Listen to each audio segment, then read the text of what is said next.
Fala pessoal, no vídeo de hoje nós vamos falar sobre a Klabin, uma empresa que está há 126 anos com a sua operação, uma das gigantes do setor, uma empresa muito irreplicável que eu gosto bastante, talvez seja a empresa aí que eu esteja montando a minha maior posição no momento, lembrando que nada nesse vídeo aqui é recomendação de compra ou de venda de nenhum dos ativos. Bom, então vamos lá. O desempenho aqui no segundo TRI de 2025 foi um desempenho que eles destacam aqui um acréscimo em praticamente todas as suas frentes, um acréscimo expressivo, então 28%, 11%, 20%, 14%, 23%, 4%. Então eles colocam aqui que o volume de vendas totais foi de 1.011 toneladas, então eles colocam aqui também que disso daqui um desempenho que teve um acréscimo bem bacana e você consegue ver como a Klabin ela é bem verticalizada, né? Porque ela tem aqui fibra curta, fibra longa, ela tem também cartões e craftliner, ela tem também embalagens com papelão ondulado e sacos industriais, ou seja, ela consegue aqui aproveitar bastante com relação tanto a commodity de celulose quanto também a questão de papel e embalagem, que é algo muito interessante. Já com relação ao EBITDA ajustado por segmento, no segundo TRI, eles destacam aqui 2 bi de EBITDA, sendo 58% de papéis e embalagens e 42% de celulose, e uma integração de 66% com essa questão das vendas totais deles aqui. Passando agora para os resultados do segundo trimestre de 2025, a gente consegue ver aqui que o câmbio que eles trabalharam foi um dólar médio de 5,67, teve um acréscimo aqui frente ao segundo trimestre de 2024, porém eles colocam aqui também que o aumento de 6% na receita líquida também foi impulsionado pelos maiores preços de papel e embalagem, um volume maior de vendas e também desse efeito do câmbio. Eu acho que o câmbio eles não conseguem controlar com toda certeza, porém a questão ali do maior volume de vendas é algo que eles estão trabalhando muito bem. E se a gente for ver aqui, o volume de vendas ele teve um acréscimo de 2% se nós compararmos no segundo TRI de 24 com o segundo TRI de 25, e também a receita líquida teve um acréscimo de 6% trimestre contra trimestre. Já com relação à margem EBITDA ajustada, a gente vê aqui que teve um decréscimo de 1%, ou seja, ele teve uma decaída aqui com relação a isso, saindo de 2,52 bi para 2,41, o que é algo perfeitamente normal, como a gente vai conversar aqui nesse vídeo. Um ponto também que a galera tá achando bem ruim na Klabin é a sua dívida líquida alavancagem, o que não é para menos, porque a dívida líquida de fato está bem alta. Se nós formos comparar aqui a dívida líquida, o EBITDA, e a dívida líquida sobre o EBITDA, a gente vê aqui que teve ali um acréscimo muito grande, um aumento muito grande com a sua dívida aqui no primeiro TRI de 25, porém eles já estão trabalhando para a redução dessa dívida, então você consegue ver aqui que já tem um decréscimo bem interessante se formos comparar trimestre contra trimestre. Esse daqui eu acredito que seja um ponto bem de reflexão dos investidores, porque com os juros a esse valor, a esse patamar, a galera tá saindo de dívida, tá fugindo de dívida, o que não é diferente aqui no caso da Klabin. E eles também destacam um cronograma de amortização dessa dívida, falando aqui que a robusta posição de liquidez, o perfil de dívida alongado e sem vencimentos relevantes no longo prazo, para eles diminuírem aqui esse valor de dívida. Então eles colocam aqui que 75% da dívida bruta em dólar tem exposição em taxa fixa, também em dólar, o que é algo muito bom. Se a gente for colocar aqui também o custo da dívida ao ano, está bem controlado aqui, porém a dívida segue alta, né? Se você for ver aqui a questão dos valores propriamente dita, é uma dívida que segue ainda bem alta, porém eles têm aqui um cronograma de amortização muito interessante para de fato reduzir essa questão dessa dívida. Já com relação ao termômetro de mercado, a gente consegue ver aqui que praticamente todos os setores estão na tendência neutra, e também a questão do volume de vendas também com poucos destaques positivos aqui. Já os preços, ele está tendendo também para o neutro e para o lado negativo. Então, o que a gente consegue destacar aqui é que tem algumas coisas que a empresa não tem o poderio com relação à demanda de mercado e à demanda de preços.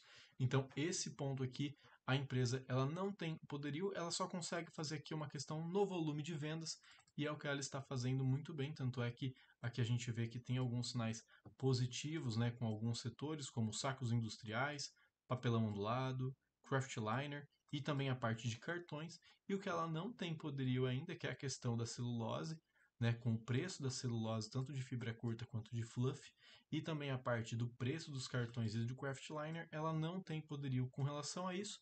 Acho que não é algo que a gente tem que se preocupar, porque não depende da empresa, que não depende da gestão, não depende das pessoas que estão lá. Então é um ponto aqui que não traz tanto problema aqui para mim. Eu acho que nesse ponto que ela está neutra é onde o mercado de fato não quer nada, como eu vou mostrar para vocês nos próximos slides.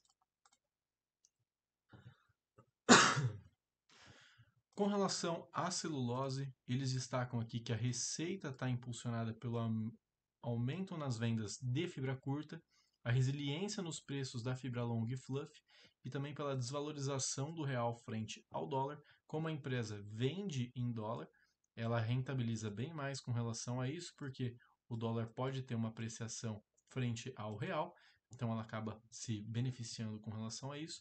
E o volume de vendas em toneladas teve um acréscimo de 6% trimestre contra trimestre. E se a gente for ver o preço líquido de fibra curta e fibra longa barra fluff aqui, né, também teve um acréscimo de 2% se olharmos a questão aqui do segundo trimestre de 2024 para o segundo trimestre de 2025, quando a gente está falando de fibra longa, e na fibra curta teve um decréscimo, né, saindo aqui de 744 para 585 milhões, um decréscimo de 21% na fibra curta. Já com relação ao custo de caixa de produção, a gente consegue ver aqui que teve um acréscimo do segundo TRI de 24 para o segundo TRI de 25 de 7% e do primeiro TRI de 25 ao segundo TRI de 25 um acréscimo de apenas 2% de custo de produção por tonelada. No quesito de papéis, eles destacam aqui um crescimento de volume e preços em containerboard, compensando a demanda arrefecida no mercado de papel cartão. Então eles colocam aqui um ponto interessante também, um acréscimo de 3% no volume de vendas. A receita líquida teve um salto de 25%, que é muito bom para uma empresa desse tamanho. A questão do papel cartão teve um decréscimo e a receita líquida também teve um decréscimo na parte de papel cartão, mas um pouco insignificante esse menos 3% aqui, já que, né, teve um decréscimo não tão substancial. Papelão ondulado, por sua vez, eles colocaram aqui um aumento de 17% na receita líquida, então eles destacam um robusto crescimento do volume das vendas e do reajuste de preços. E se a gente for comparar o volume de vendas, teve aqui de fato um ponto interessante de 4%, né? Um salto pequeno de 4%, e na parte de milhões, né, também teve 6%. Já com relação à receita líquida, 17% de aumento, se compararmos no segundo TRI de 24 ao segundo TRI de 25. Já no fluxo de caixa livre, isso é o que eu gosto sempre de olhar na Klabin, a gente consegue ver a questão do CAPEX, que teve ali um ponto interessante para análise, o fluxo de caixa livre e a destinação desse fluxo de caixa livre, que eu acho que é muito bom da gente ver. Se a gente for ver a questão de juros sobre capital próprio e dividendos, eles têm esses números aqui, porém, se a gente for olhar com relação ao projeto Puma 2, que foi um grande investimento, e também ao projeto Caetê, ele está zerado aqui nesse ponto, gerando um fluxo de caixa livre ajustado bem interessante, né? Com relação a isso, eles destacam a geração de caixa operacional, que teve ali uma elevação no FCL Yield ajustado para 12,6% e um crescimento que deu aqui de 1,9 pontos percentual em relação ao segundo TRI de 2024. Com relação à questão dos investidores que estão na Klabin, eu acho que a Klabin é uma empresa que tem muitos investidores. Tem o próprio Barsi, que é um investidor que gosta bastante da empresa, e tem também aqui um fundo que eu gosto muito, que é o fundo da Guepardo, né? Aqui a gente está vendo em fevereiro de 25, que é até onde dá para a gente ver, aqui no site da CVM. E aí você consegue ver aqui que a maior posição do fundo atualmente é a Klabin, tá certo? Eles têm aqui uma posição bem interessante do fundo, né? Quase 18% do fundo é composto de Klabin, seguido por Ultrapar e Alus. Então você consegue ver aqui que os grandes players também do mercado, dos fundos, estão olhando para a Klabin com bons olhos, né? É uma empresa que acho que está passando por um momento complicado com relação à dívida, porém, se você tem visão de longo prazo, acho que dá para colher bons frutos na Klabin aqui. Vamos para o gráfico? Bom, esse daqui é o gráfico de papel e celulose. A gente vê aqui que o papel e a celulose ele não está respeitando aqui as suas médias, né? Ele teve uma queda bem acentuada aqui frente a essas máximas e ele está amargando quedas também, o que pode gerar uma oportunidade para as empresas de papel e celulose, que é o caso também aqui da Klabin. Então eu vejo esse ponto aqui, essa queda, bem interessante, porque se a gente for olhar numa métrica geral, nunca vai ser o maior preço, também nunca vai ser o mínimo. E se você conseguir surfar nessas ondas de commodity, você consegue comprar boas empresas a bons preços e ganhar no ciclo de commodities. Eu acho bem tranquilo de fazer, de apreciar, porque é só você ir surfando os ciclos. E aqui, como vocês podem ver, a correlação muito grande entre a Klabin e o índice de celulose. Então você pode ver que quando o índice de celulose sobe, a Klabin também sobe.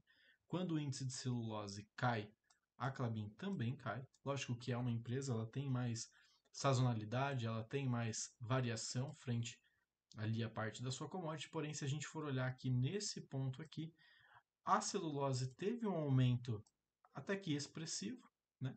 Enquanto a Klabin ainda está lateralizando nessa região aqui, que é uma região que eu acredito que seja uma boa região para compra. Eu particularmente estou comprando aqui, lembrando que nada desse vídeo é recomendação de investimento, porém, na minha carteira pública, eu estou comprando a Klabin. Nos indicadores fundamentalistas, a gente consegue ver aqui que a Klabin ela está negociando a um PL 43% abaixo da média, a um PVP que está 35% abaixo da média, há uma dívida líquida que está muito alta, 5,92, dívida líquida frente ao EBITDA, porém, é uma empresa que quando acabar esse ciclo de investimentos, quando ela amortizar, eu acredito que seja uma empresa que vai pagar muito dividendo, que ela vai gerar muita geração de caixa para o acionista e acabar distribuindo isso por forma de proventos, recompra de ação. Eu gosto muito do papel. Já quando a gente vai olhar gráfico, você consegue ver aqui que a Klabin ela está lateralizando há um tempo nessa regiãozinha aqui, né? Então ela está basicamente enroscada aqui, tem mais de um ano aqui nessa região. E onde eu gosto de comprar ela é quando ela bate nesses pontos aqui, né? E agora nesse ponto aqui. A gente consegue ver também que ela está amargando uma queda frente ao seu último topo de 26% e frente à sua máxima histórica aqui, uma queda de quase 40%. Vamos ver o que aconteceu no passado, quando ela caiu mais de 30, 40%? Bom, a gente vai pegar aqui esse ponto, esse pico aqui até o final, 45% de queda, chegou nessa mínima aqui e depois ela realizou uma alta bem expressiva de 64%, fora que ela pagou dividendo nesse ponto, fora que ela recomprou ações, ela remunerou o acionista de outras maneiras. Então acredito que quando ela dá essa oportunidade de queda por conta do papel, por conta da celulose, e depois ela tem ali um ponto de equilíbrio interessante, você pode voltar a comprar, que ela com certeza vai te remunerar muito bem com relação a isso, porque é um papel que já se provou ao longo do tempo, são quase 130 anos de história, e eu gosto bastante do papel. Pessoal, peço que você se inscreva no canal, assista os outros vídeos, se você gostou, deixe seu like, e eu vejo vocês no próximo vídeo. Um abraço.